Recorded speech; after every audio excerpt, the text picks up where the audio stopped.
Well, today I'm going to be changing the oil on my 150cc Chinese Enduro motorcycle.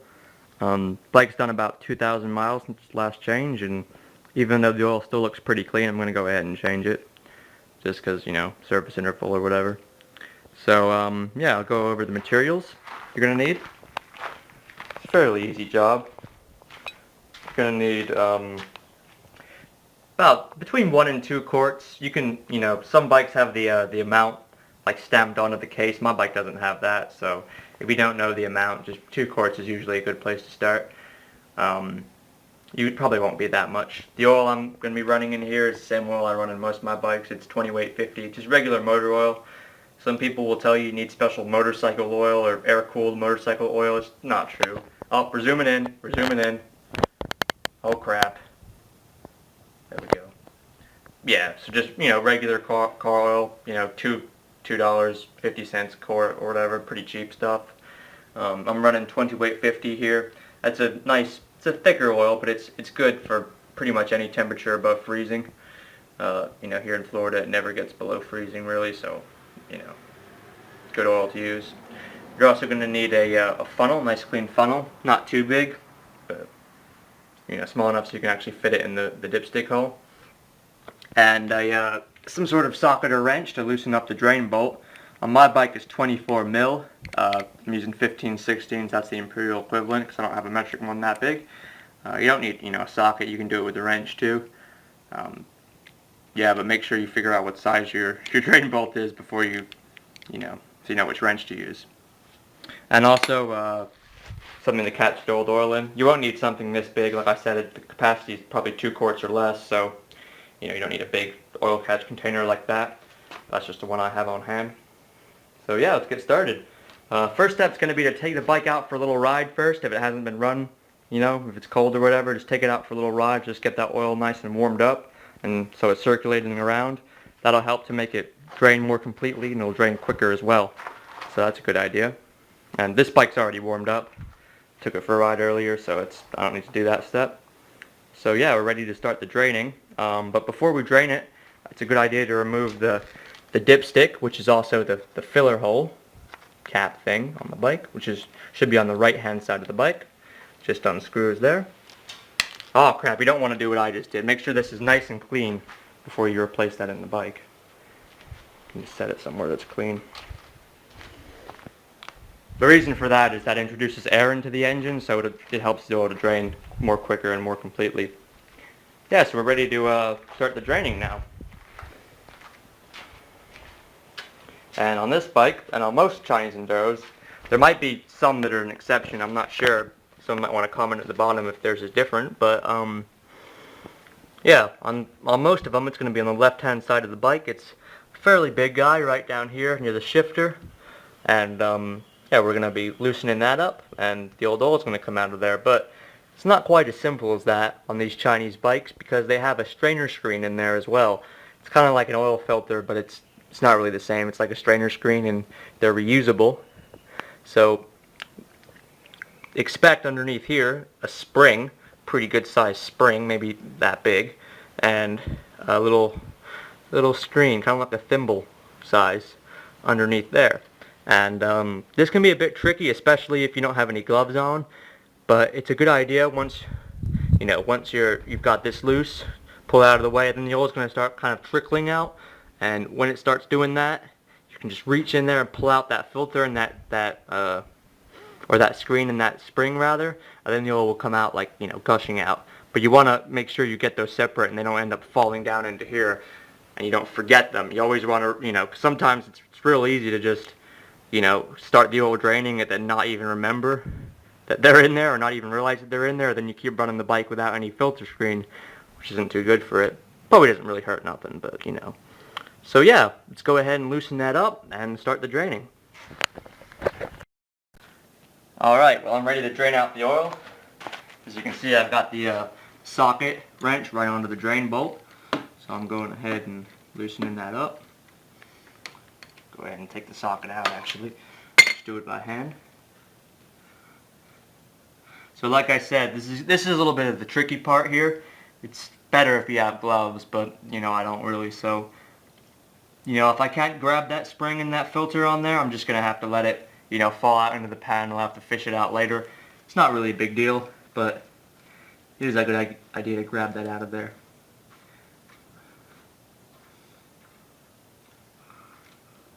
Alright, there we go. There's the spring, and there's the strainer. And the oil is draining away swiftly. As you can see, it looks pretty clean. A little bit thin maybe, but pretty clean.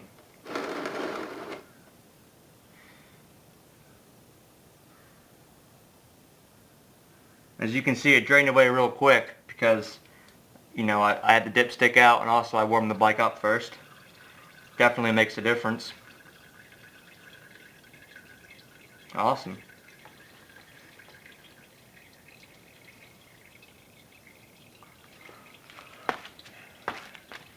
Just clean my hands off. Alright, so while that finishes dripping, we're going to turn our attention to the spring and the strainer screen on here. Now, this little guy is reusable, and it actually looks really nice and clean, so that's awesome. I'm not quite sure which side the crud gets stuck in. I believe it gets stuck on the inside of it, but I'm not positive there.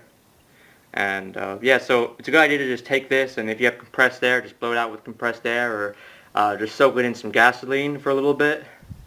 Like, actually not very long, like a couple seconds maybe, just, you know, because that rubber bit on there is probably not too good to have in the gas, but if you just do it quickly just to clean it out. So I'll go ahead and just wash it off with some gas real quick. Got a little container of dirty gasoline in here that I'm just going to use to clean off the strainer screen. You know, just stir it around a little bit, get all the crud out of there. Yeah, that's looking pretty good.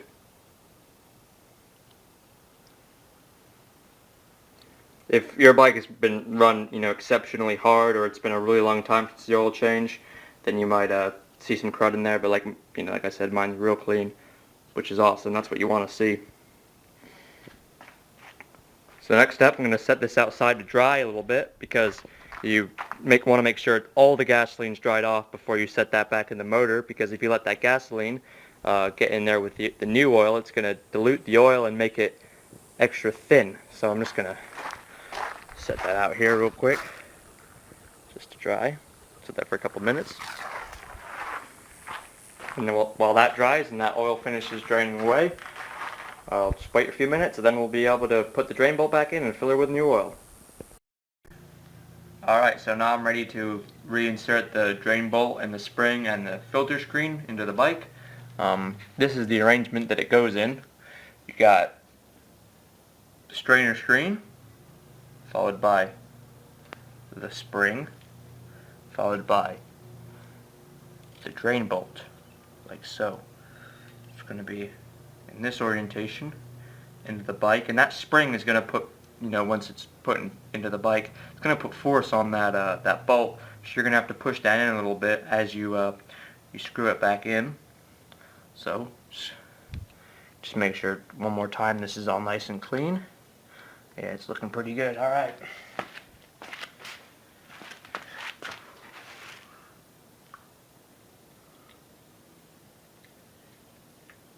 Could be a little bit finicky, so just make sure you get everything lined up properly.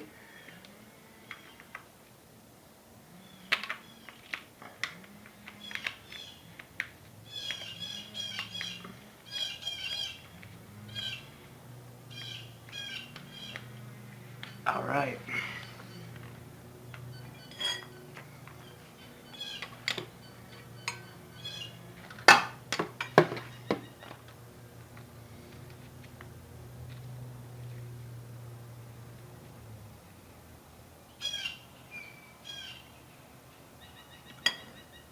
And this bolt doesn't have to be done up exceptionally tight. Just, you know, hand tight, and then a little bit more. Not, I mean, not loose or nothing, but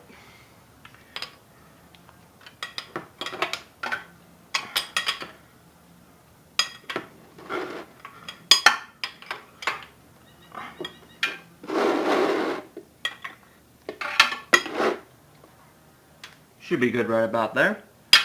Alright, now we're ready to fill it up with the new oil. Now we're going to turn our attention back to the other side of the bike, and I'm going to fill it with the new oil. That's the old dipstick hole, remember, where you unscrew the dipstick from. I'm going to go ahead and stick the funnel in there. I think this funnel might be a tiny bit too big. Let me get a smaller one real quick.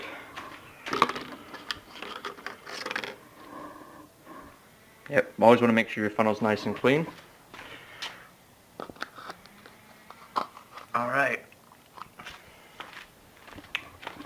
And now we can add the new oil. Not quite sure of the exact capacity on this bike. I know it's somewhere between 1 and 2 quarts. So go ahead and put the first quart in.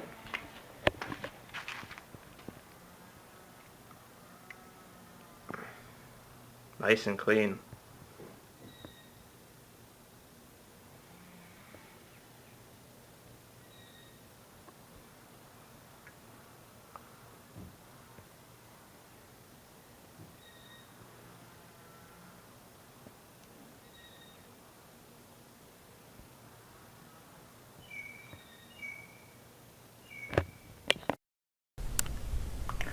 Well, I had to do a little quick camera change there, but I've added about 1.5 quarts to the bike, because I believe that the capacity is closer to about 2 quarts on this bike.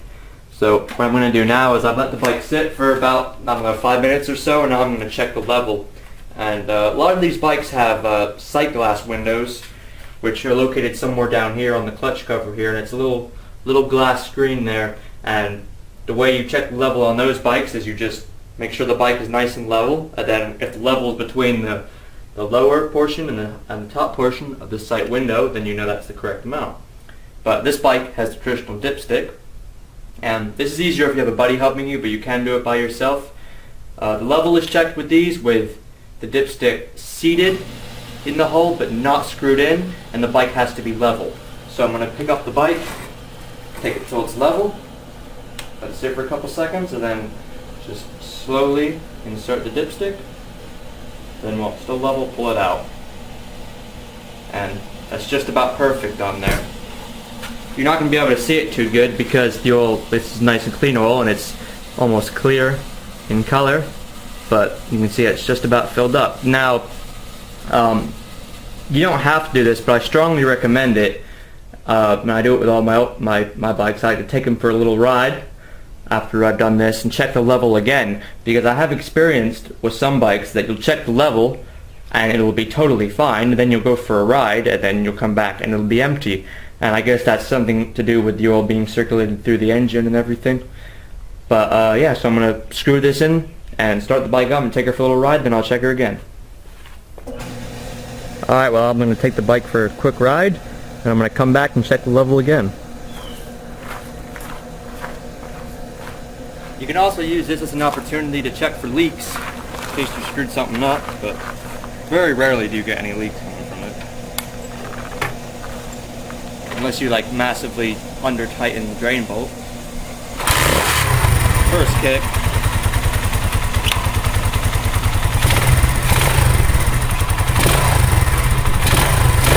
If I don't see any leaks, I'm going to go for a little test ride.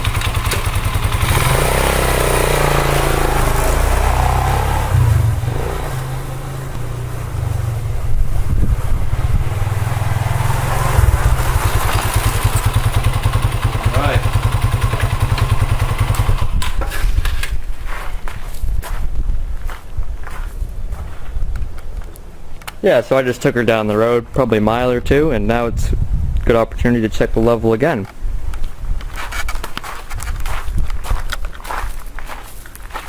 Go ahead and unscrew the dipstick.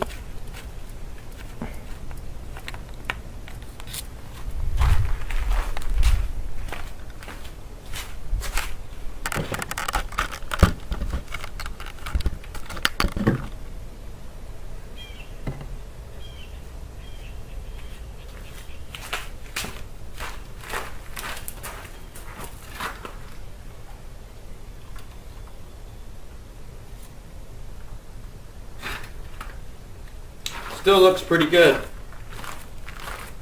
Yeah, so I guess it's just about finished.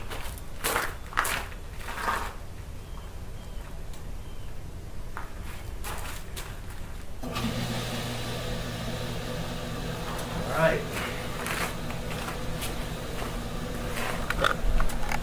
Well, that is how you change oil on a Chinese Enduro bike. If you have any questions or comments, just write them down at the bottom of the screen, and thanks for watching.